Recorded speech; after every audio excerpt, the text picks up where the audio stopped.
Cześć Wam. Czy pamiętacie magazyn Popcorn?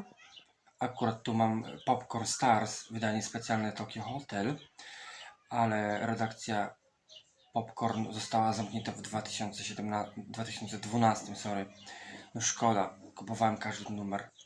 Ale w Czechach i w Niemczech do dziś wydawany jest magazyn Popcorn. Kto wie, może Popcorn wróci na polski rynek. No cóż, skończyła się epoka magazynu Popcorn i brawo Polska. Pa!